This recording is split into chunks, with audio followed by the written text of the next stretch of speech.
Polkadot needs businesses. Polkadot needs people that have customers, that have users, that have convinced someone other than the Web3 Foundation that what they're doing is a good idea. The launch team wishes you good luck and Godspeed.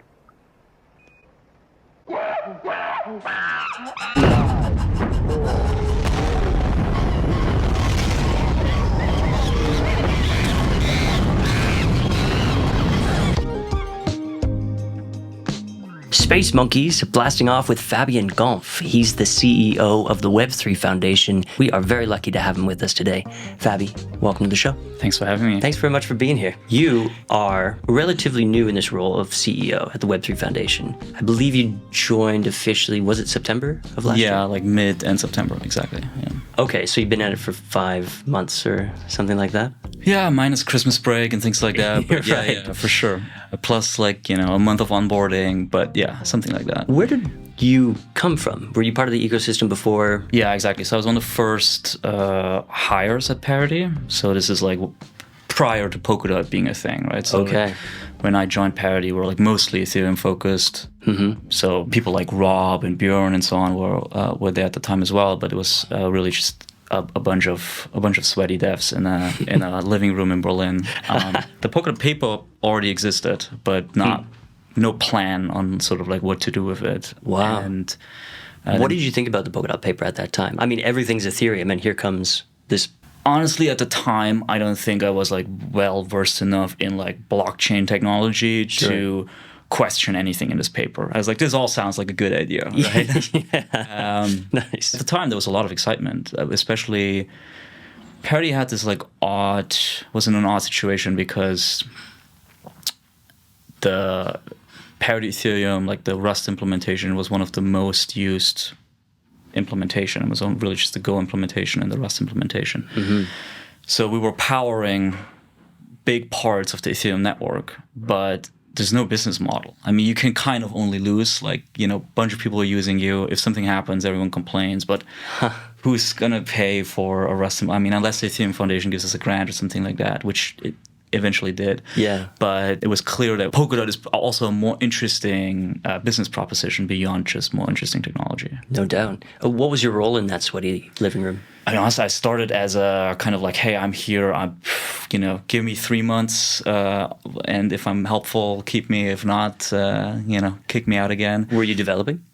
So I have an electrical engineering background. Okay. I knew how to code a bit, but amongst the Gavs and the Robs, like I was never a productive Rust developer. So I was never a developer at Parity. Okay. But I was doing like product related things. I was doing ecosystem related things, organizational development kind of things with wearing many hats, as it's, I think, common in early stage startups. As the group started working on implementing this paper. Like it was clear that, hey, we want to get serious about Polkadot. Yeah. There was a lot of stuff that Parity wasn't good at, had never done, that suddenly became relevant. Okay. So it was clear we need a bunch of money. So, we wanted to do some form of sale. Mm-hmm. If you want to do some form of sale, you ideally have some form of foundation in some jurisdiction that's favorable for that. Sure. You have to think about marketing and investor relations. You have to hire a bunch of people to do those things. Now we suddenly really had like a multi-year development roadmap, right, that we somehow had to implement. Yeah. I was across a lot of those things, I would say. Really? Yeah. So I left Parity in 2021. Mm-hmm. And so like Parachains launched and so on, and I had the feeling, okay, this thing's running, my job here's done. It's time to leave. And the last 3 years of that, I would say, I was really mostly focused on ecosystem development. So once we had a technology for someone to build on, once thinking about an ecosystem made sense, I started to think about an ecosystem. Yeah. Okay, gotcha. So you helped set up the Web3 Foundation.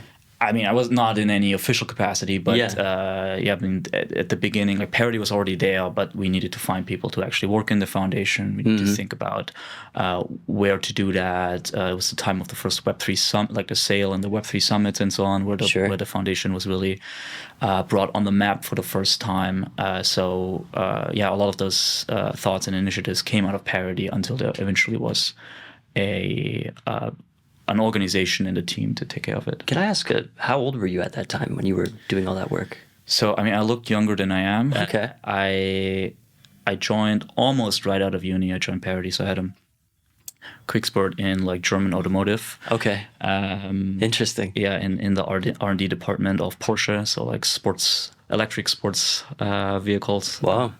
And I mean, that's a story in itself, I guess. But I joined Parity, like 25, something like that. Yeah, sure.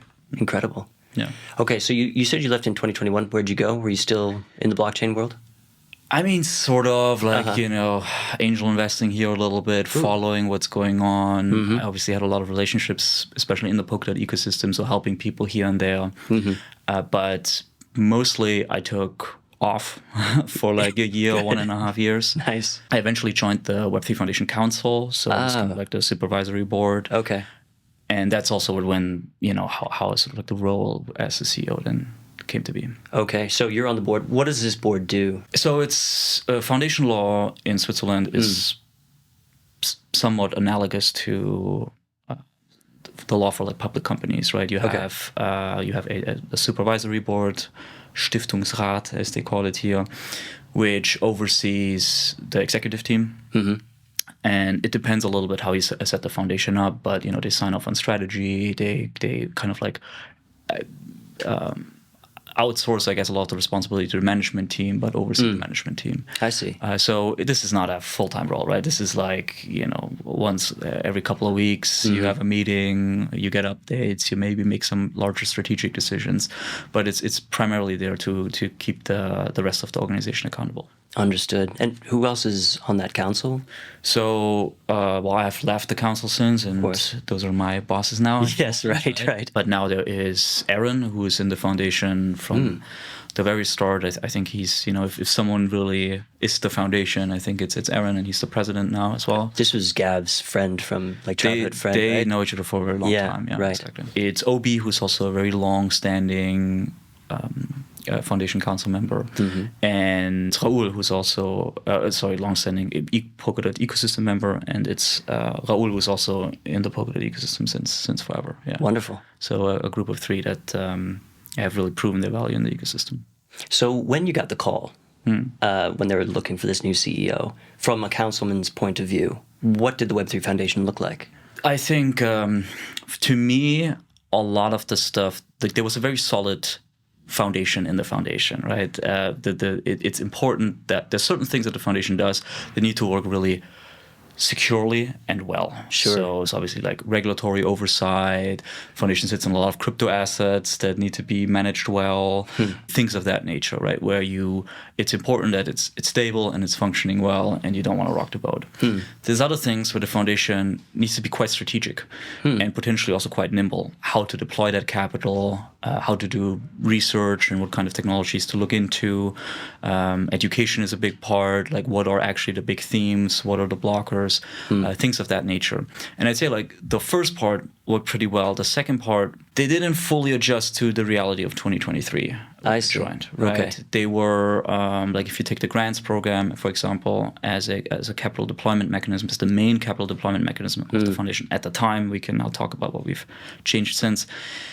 Was very much like, okay, you have an idea, tell us about that idea.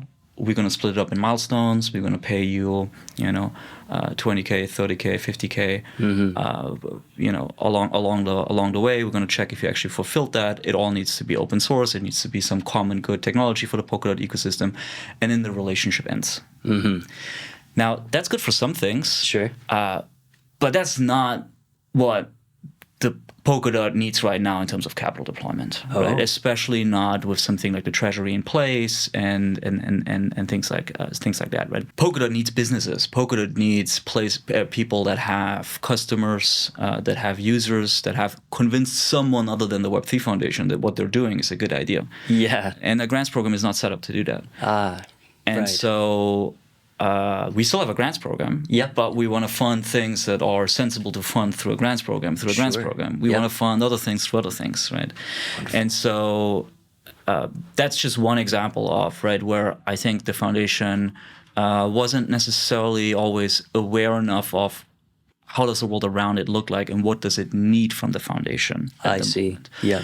And what is the Web3 Foundation? I think in many ways, the Web3 Foundation is a service function to the Polkadot ecosystem. Okay. Right? Yeah. It's there to make Polkadot successful. And what does that mean? It means making the technology great and so on. Of course, there needs to be a vision. And if you would have just asked users, Ethereum users back in the day, like, hey, what do you need? No one would have said Polkadot, right? So of course, it's not just a service function, right? It's also, there needs to be a vision and something that needs to come out of the foundation and out of Parity and so on. Yeah. But there's a lot of stuff where people are now in the ecosystem, the technology is there, and they need certain things. Yep. Right? Foundation is relatively rich in know-how, especially with an in-house research team. Yeah. It's relatively rich in capital, but it's poor in personnel, right? We are like 40 people. Yeah. So it's... That's it? 40 people? Yeah, around that. Okay. Yeah, exactly. Wow. Yeah.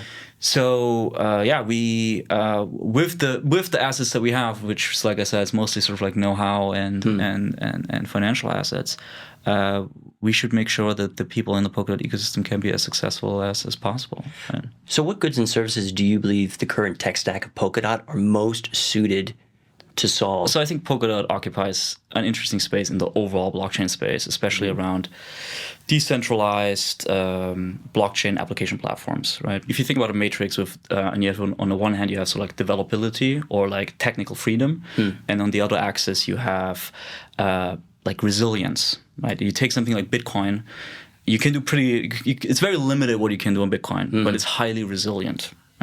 You take a bunch of other like next-gen kind of platforms, right? They are usually very high in developability. You can do a lot of different things, right? If you think about layer 2 rollups and stuff like that.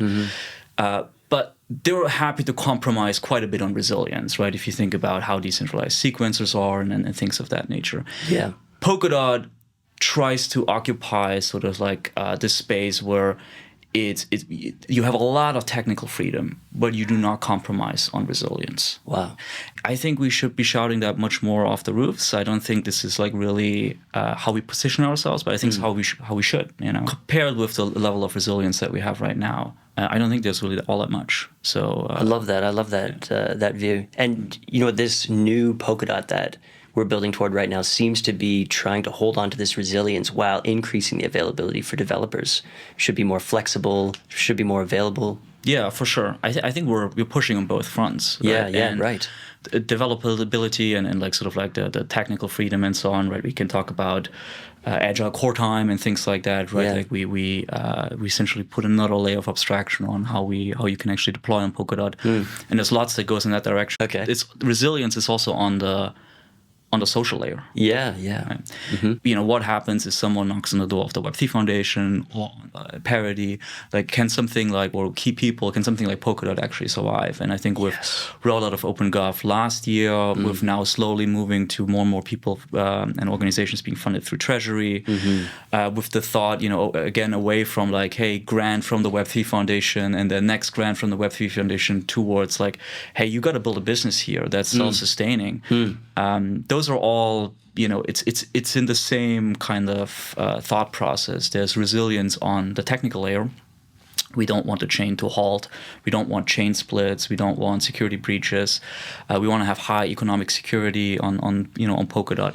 But there is resilience on the social layer too. Yeah. And in some sense, what Decentralized Futures is reweaving the social fabric of Polkadot a little bit. So that's a side goal, I guess. Well, look, I'm chomping at the bit to talk about Decentralized Futures as well, but just before we get there, sure. I think it's important to point out that when you arrived at the Web3 Foundation, this was just a few weeks, a month before this decentralization of Parity was announced to the public. So I'm sure there were some whispers of it. I'm sure there was some idea that things needed to change at the time. What can you tell us about that situation from the point of view as CEO of the Web3 Foundation? Yeah. So it was definitely like end of last year, especially like end of summer kind of last year was a tricky time also for the foundation.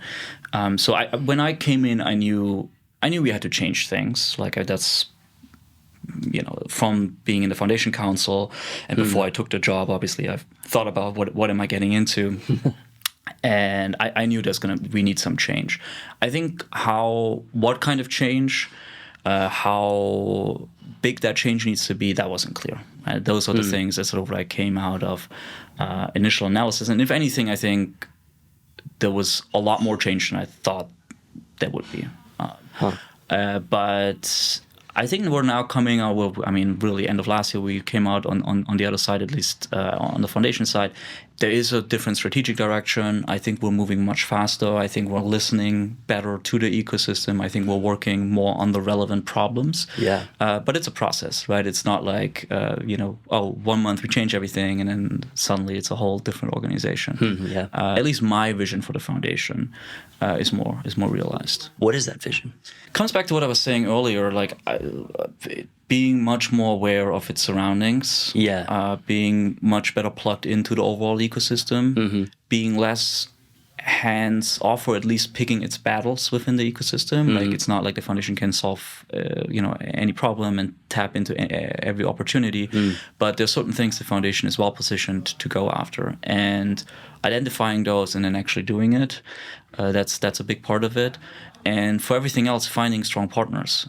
And I think that's establishing the foundation as a trusted brand and partner, I think, is a big part of that. People should know, hey, we're here to help. You can rely on us. Yes. We're not good in everything, but if we have complementary skills, let's partner up and tackle it together. Nice. I think that's more my vision, right? And especially some of if everything is going well, I think the vision for the foundation to be hands-off is a great vision. Yeah, right. Nice. If you have the feeling, things are going in the right direction, let it run. Don't change anything. Yeah. I think we have some things where we need solving. We need to steer the ship a little bit more. And so rolling up our sleeves, getting a bit more hands-on is the right approach. So this futures grant, Decentralized Futures grant, you settled on 20 million. Was it USD or Swiss francs in the end? Same. I mean, is it? It's roughly the same exchange rate. But we're thinking in Swiss francs. Yes. We communicate in US dollars because my fear was like no one knows what to do with Swiss francs. All good. And $5 million. $5 million. That's it. How did you decide on this allocation? I mean, multiple variables. One was certainly like a sort of like a bottom-up analysis on what we think we want to see in the ecosystem and what we think that costs. Yeah.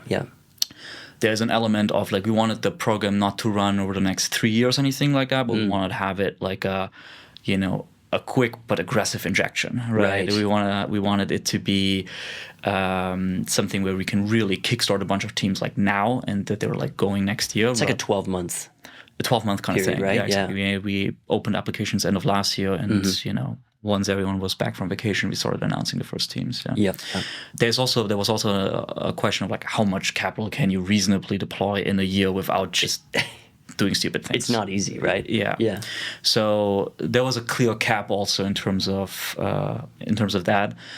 And then there's obviously like we do treasury management. We think about runways. We think about how much capital do we need to realize the future vision of Polkadot. And there's some limitations on how much money we want to spend in a given year. Sure. Given that. So a combination of those things. So here you are, the Web3 Foundation, wanting Polkadot to be a success. And then you have Parity saying, okay, we're going to decentralize. I don't know, was it 2/3 of the workforce in the end, or? Yeah, something like half, I think. Something like half, yeah. Okay, and then this includes a bunch of important services to the ecosystem, marketing, business development. What are some other categories that were in there? I mean, I think those are the big ones. Those are the big ones, okay. Yeah. So certainly there's more nuance to it, but if you really look at, Parity departments or functions, it mostly related to marketing and ecosystem development, which is a pretty broad category of things. So is marketing, to be honest. But I think Decentralized Futures is a good idea either way. Okay. But Parity refocusing on, what it's traditionally been really good at and continues to be really good at, which is like the core engineering side of things. Yes. put some urgency on decentralized futures because no doubt. we wanted to make sure we have, you know, Polkadot ecosystem. It's well communicated what we're doing. We want to have major events over the course of the year. We want the social media accounts to be active. We want people to be out there convincing builders that Polkadot is a great choice for them. We want people to run accelerators and incubators and all those things, right? In some sense, it's good because it gave us a clear deadline. It's like, by this time, you got to have a plan, right? Yeah, we can't let the main Polkadot account just go kaput, right? Yeah, and so some of decentralized futures, especially at the beginning, still to this day, here and there, is a little bit like duct taped together because we want it to be fast. Yeah. At the same time, it meant it's fast. You know, it means we're like quick on it. Sure. And I don't know if we would have done it as quickly, but I actually think it was better to do it that quickly because there's one resource that Polkadot I think doesn't have a ton of, and it's just time. You know, I think there's, I think Ben Horowitz speaks of like kimchi problems. You know, Polkadot has some kimchi problems. Like the deeper you bury them, the hotter they get. You want to solve them quickly. You want to, you know, if for example, capital inflows for Polkadot ecosystem aren't great, right? Which means we don't have a ton of liquidity on the protocols, and we don't have. If you're a founder and you want to raise capital for Polkadot project, investors are a little bit Polkadot. We're not quite sure. If that problem persists for a long time, that's bad. You know, you want to solve that problem as quickly as possible. Yes. So time's not, for some of the things that Decentralized Futures is trying to tackle, time is not necessarily on our side. So being fast is good. I love that. What's the quality of the marketing proposals that you've seen for Decentralized Futures? Is it in line with your expectations? Yes. Well, in the top quartile, I think it's exceeding my expectations. Wow, right? Good. Which is the quartile we're going to fund.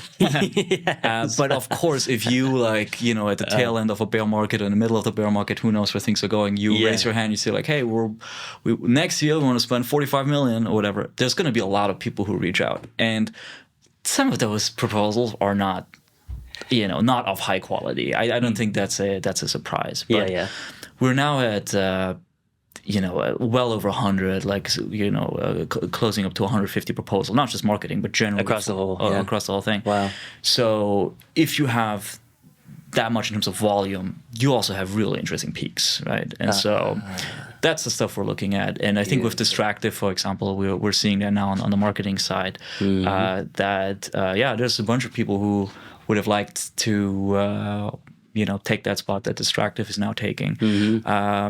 But they were just the best, you know, and so that's a little bit also the beauty of Decentralized Futures, where we have some competition going, right? We have benchmarks now. We can look at like, hey, these people want to do this for that much.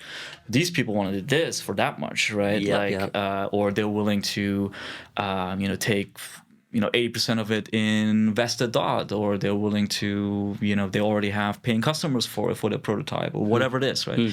The model of like more centralized stewardship with like Parity and Web3 in the middle is, I think, is as old as markets get, right? You have a monopoly in terms of like centralized stewardship, and then you don't necessarily know what's on the other side in terms of like competition. Now we have a bit more of a market-based mechanism going. Good. And on the marketing side, you know, obviously we don't know yet. You know, maybe it all crashes and burns tomorrow. We've just announced it last week, but I'm very optimistic that this is going to pan out well. No pressure to Distractive, but and it's not just Distractive, right? There's by the time this airs, we have Jörn on the event side at the very least, and we have I think 8 or 10 proposals that we are either have signed a contract with already, or that we were like in very deep conversations. We've essentially decided we want to do it. It's just not announced yet. Yeah, beautiful. So announcements are going to come. We're going to announce 1 to 2 teams a week from here on out, right? Like it's going to be pretty rapid. That's good. And when do funds hit the accounts?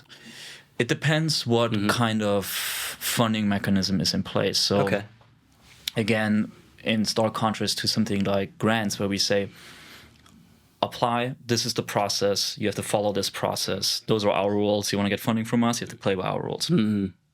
Decentralized Futures, we kind of flip the model. We say, here's a bunch of money, tell us what you want to do and how you're going to be most successful doing that. We take that as the starting point for a conversation on how to support people. So this could be an investment. It could be more of a service level kind of agreement. It could be a grant. I mean, maybe it's a grant, right? But depending on how that looks like, funds hit accounts at different times. Like if you get an investment, it's upfront money, right? But it's also, we want to see some other investors. We want to see some angels. We want to see a clear plan we want to see a business model. Maybe it's a service level agreement. Funds hit hit the accounts every month, but we're a little bit less concerned about, having a business model or something like that, because what you're doing is a pure cost center. I mean, take something like events. Right? Polkadot wants to have a flagship event or multiple flagship events a year. That's probably always going to be some form of cost for the Polkadot ecosystem. I mean, of course, we can charge horrendous ticket prices and get sponsors and so on, but maybe that's a model going forward. We'll see. But in some sense, that is a cost center for Polkadot. And so forcing them into a business model, I don't know, that's probably not what we want to do. So just making sure they have their expenses covered and know how to, go to the treasury for anything extra, and generally have a path to make themselves independent as an agency in the ecosystem is probably what you want to do, rather than invest in it. Yeah, there's some neutral services that you want to maintain. Yeah, utility to the ecosystem, really, right? For sure. And I think the long-term vision would be we get all of these people work for the Polkadot network. For the treasury. Yeah, for the treasury. That's how it has to be. Yeah. And we have to be reasonable about it. The treasury works well for some things, doesn't work well for other things. We launched OpenGov last year. We shouldn't expect by mid next year everything to go through that. I think it's going to take some time for the Polkadot political spectrum to fully form, for people to really engage, for people to understand how to deal with it, for bounties and collectives and so on to form, for the Polkadot Treasury to diversify into stable coins and things like that. So there's work to be done, but the long-term vision, I think, should be you're a cost center to the Polkadot ecosystem or to the Polkadot network, then to work for the Polkadot network. I mean, Polkadot network should pay for it. Right? Yeah, sure. So, and then the foundation can jump in wherever it's not working or wherever, we can plug the holes. But super, yeah.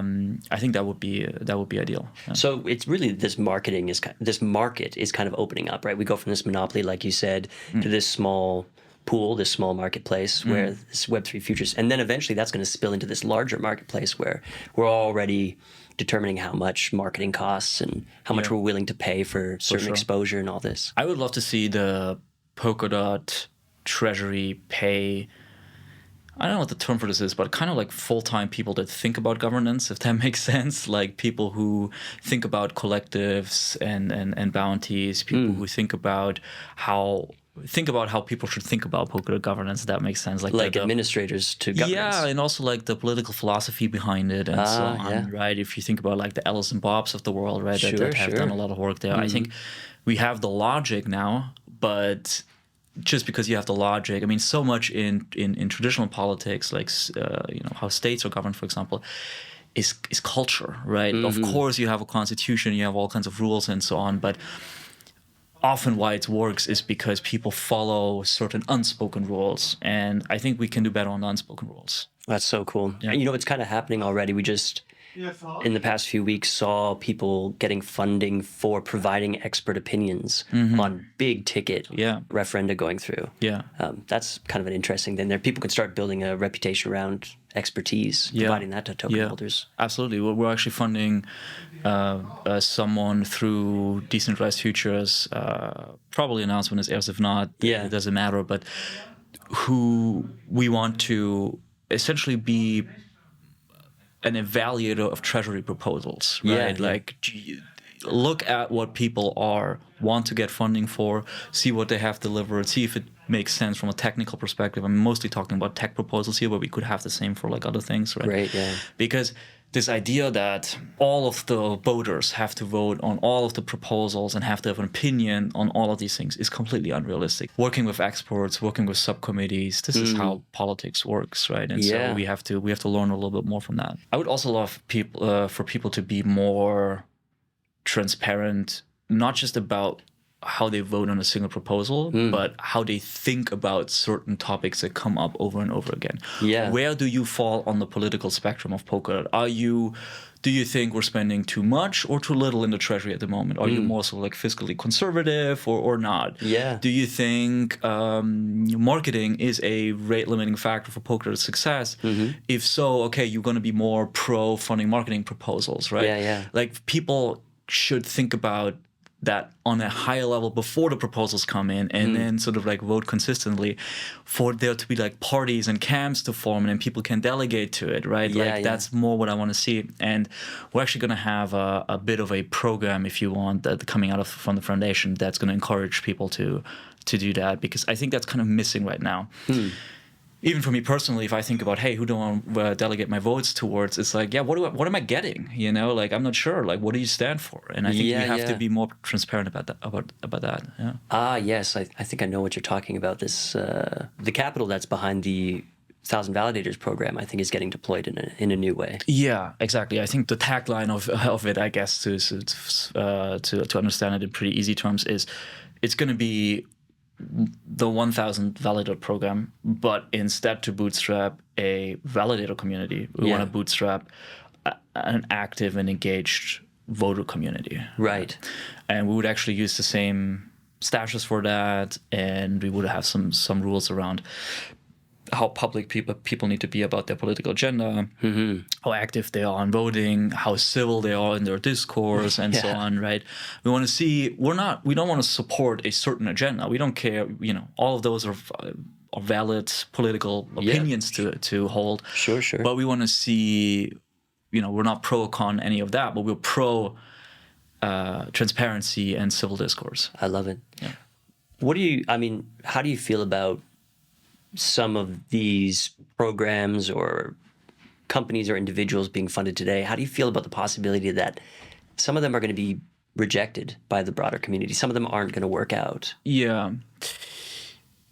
Do you mean things coming out of Decentralized Futures, yeah? Or from any Web3 Foundation initiatives, I'm just thinking like, as we get away from this, the boss, the central authority, and then, you create these programs, but what if some of them don't work out? Like, how do you feel about that?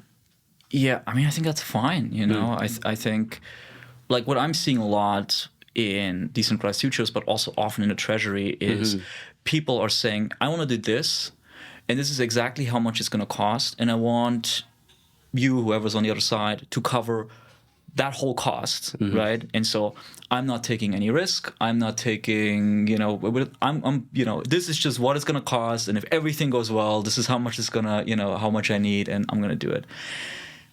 I think that's fine for some things. Maybe even fine for many things. But there's lots of stuff where, just coming back to this thought, right? Like we want, ideally, you're self-sustained in some sense, right? And that means you have to have a bit of an entrepreneurial mindset. You take some risk at the beginning, but there's a big reward for you in the end. Think about what that reward could be, right? And don't pitch just, hey, cover, be successful for me, please, Treasury, right? But rather like, hey, I want you to increase the chances for me to be successful, right?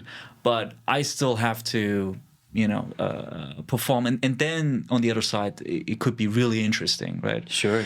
So I think there's lots of stuff that we could apply that model more radically, rather than just the like, what's the cost basis of things? Yeah. And cover that cost basis, and then it's covered for a year, and then after that year, everyone's like, okay, and now what? Right. So often these things don't even work out, actually. Yeah, that's also not how. At least if you do something very interesting, meaning something that maybe someone hasn't done before, maybe was something where there's competition, right? Things don't work out the way you put them in a spreadsheet. Of course. Right? Yeah. And the longer the runway, the more it deviates. Exactly. And so what that often leads to, people know that, and so they just like overcharge, right? They're like, well, and here's like a 50% top up because something's going to go wrong. Right? I see, yeah. It's like, yeah, sure. I think more interesting would be iterative approaches, right? Hey, I'm going to try this. If I'm going to be successful, then I'm going to build on that. And maybe I come back to the Treasury. Maybe I find someone to invest.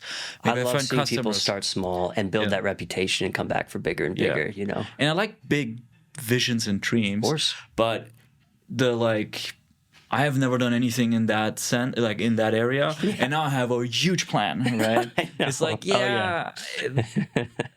let's start small and see and go from there. I love it. Yeah. So you were speaking earlier about outreach, the Web3 Foundation being a bigger part of the ecosystem inside and out. One thing you did inside recently that I thought was really cool was you flipped $1 million into treasury bills through Centrifuge. That was so cool. Was this under your watch? I mean, it was in the making before I joined. Oh, okay. So there's lots of other people in the team that should get credit there. Yeah, I kind of came in and say, yeah, sounds like a good idea. Okay. But it's actually part of a bigger strategy that again was in the making before, but we really want to double down on that, which is what I would call strategic treasury management for the foundation. Well, we hold a bunch of assets, right, financial assets. And at the same time, we're in the business of stewardship for a platform that can allow for radically new financial protocols. Yeah, I think we should bring those two things together more often, right? Why are all the assets of the foundation sitting in like some banks and with some asset managers? I mean, some of it should probably because we want to make sure it's not all gone when something gets hacked. But if we're holding treasury bills anyways, may as well do it through Centrifuge. If we're holding US dollars anyways, might as well hold Polkadot USDC or USDT, right? Yeah. And there's lots and lots and lots of stuff like that where we want to do something with our money anyways. We want to support people that have that can do something with that money, right? In our ecosystem, let's support them strategically. So that's really a in some sense a new function in the foundation that we're building up. Centrifuge was the first. Let's try it out, see how it goes. Expect many, many more of those. Any epic Degen plays that you want to share? I don't think I can really share any of them. Just kidding. Also, we're still a not-for-profit foundation registered in Switzerland. There's all kinds of things we can and can't do, of course. But holding T-bills on chain is definitely something we can do, and so let's do it. And there's a lot of other things that are, on the like Wild West scale that are definitely reasonable for us to do. So cool. So how do we solve this problem that you brought up before of the inflow of capital? Yeah, I think we have to tackle it from many sides. Okay. I don't think this is going to be hey, we have to do this and it's solved. I don't even think there's going to be a moment necessarily where we say like, oh, it's solved. It's going to be like, it's more going to be how much is coming in. And I don't think anyone's ever going to be like, oh, we're getting too much capital, No. So it's just something we should be continuously pursuing. Okay. And I don't think we're pursuing it enough at the moment. So, yeah, I think there's a bunch of things that we have in the pipeline that I think we have to make a bit more progress before we talk about it. But there's a couple of things that would definitely help. So one is I think Polkadot at the moment is not particularly well understood in the investor community. And there's many facets to that. It has to do with narratives. A lot of in the bear market, a lot of the narratives have sort of like rolled over into like L2s and things like that. So like highly Ethereum aligned protocols. And Polkadot is a kind of like a roll-up protocol if you want, right? And a lot of what we're seeing on Ethereum now, you'll find with different names in the Polkadot paper, right? Like it's what we've implemented. It's just that we've, we solved the like which development toolkit are you using for it, and how do you do interoperability, and how does security work right out of the gate, right? And so I think there's a narrative piece that we have to get right. There is related to the narrative piece, but there is a lot of investors these days look on on-chain metrics. They look at what's going on chain. The times of like just selling dreams, it's a little bit over. It's not 2017 anymore where everyone's like, we use a paper that's gonna be good at some point, and everyone throws money at it. Yeah. Now a lot of people just look at it. Well, how many people are using it? And we're terrible at representing ourselves when it comes to like on-chain data, because what's hard to see right now is, for one thing, for sure, it's not the the blame's on us. Well, okay, all of us really, yeah. Yeah. We're all working on it. On us as an ecosystem of like properly communicating that. That's what I mean. You go on a lot of these dashboards, and it's like they show the relay chain, right? It's like, hey, how many active accounts are on the relay chain? Like how many transactions are being routed through the relay chain on a monthly or daily basis? And if anything, we're working towards reducing that amount at the moment because you want to push that all to like system parachains, right? Because we want to have the relay chain capacity to actually validate the things that plug into it. So people are not looking at the right things very often, right? That's one thing. The other thing, there's also, Polkadot has, if you look at, the relevant on-chain metrics over the last 3 months, 4 months, they're up month over month. I mean, I think it's we're on the right track now. Yes. Right? But for the 1.5 years before that, we weren't on the right track, right? And so I'm definitely carefully optimistic that, whether you look at the right data or not, the actuals on chain are improving quite quickly right now. And we're not even talking yet about things, like mythical or things like that, where we could talk about orders of magnitudes jump overnight if those kind of deployments are happening. So the solution is in front of us, but we haven't grabbed it yet. And so that's going to be an important piece for capital inflows. There's other things around like custodian integrations and exchange. How easy is it at the moment to get your hands on Polkadot USDC or something like that, right? Yeah. We have to also think about who are the people of capital and what are their workflows. And unless we have those covered, there's not going to be that much. We need to go toward the capital a little bit now. Yeah, we have to make it easy for people. Get the friction down for sure. Yeah. I think we should think about a Polkadot ecosystem fund, something like that, like some form of like VC fund that's not just thinking about returns, but also what's strategically really important for Polkadot, and fund those kind of projects. Because Polkadot is often, in terms of narratives, a little bit offbeat, which I don't think is a bad thing. Like it just means we're not necessarily chasing what's out there at the moment. But if you're building this is like a theoretical example now, but you're building a block space marketplace. If you're not really in Polkadot as a VC, I don't think you will understand really why that might be a huge opportunity for you, right? Right. But a highly aligned ecosystem fund will deploy capital in no time, right? So there are also some like institutions and players I think we should make sure exist in a Polkadot ecosystem that are currently not there. Exciting stuff. Yeah. What would you say the mission of Polkadot is? Core mission of Polkadot as a technology, as a network, as an ecosystem. Yeah, in service of the world, In service of the world, I think Polkadot, it comes a little bit back to what I was saying with really high degree of technical freedom and resilience. And I think especially in the resilience part, it's really hard to say, what are going to be the use cases on Polkadot in like 10 years time. Who knows? Yeah. But I think as a category, having a platform that allows for what generally the innovation of blockchains is, no middleman kind of value transfer and data exchange and all of that. But then on top of that, have that platform itself be fully its own organism, right? Fully like self-evolving. I think is encoding a movement into code, right? And I don't think that really exists somewhere else, right? It doesn't. I don't think either. Yeah. So I think Polkadot's mission is to get that going, right? And what we need for that is we need escape velocity, right? I think for the foundation, success would be if we're not needed for all this anymore. Okay. Right? Yeah. If I can sit there at some point and be like, okay, let's. This is still what we have in terms of financial assets in the foundation. Let's donate it to the treasury, shut the place down, and go home, kind of thing, right? Yeah. Or start being independent agents in the Polkadot ecosystem. Yeah. I think that's what success would look like. So I don't think we're, that's going to be a while from now, but step by step. Yeah.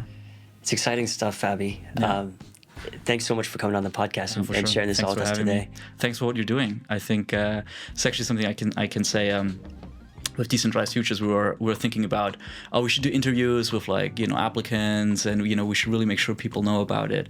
And before we even could that get going, you already had Distractive on, you had Transistor on, and so on. So I'm just saying, what you're doing is a huge help to my work too. Well, you know what? It's so fulfilling, an absolute pleasure to serve this ecosystem and help this organism grow.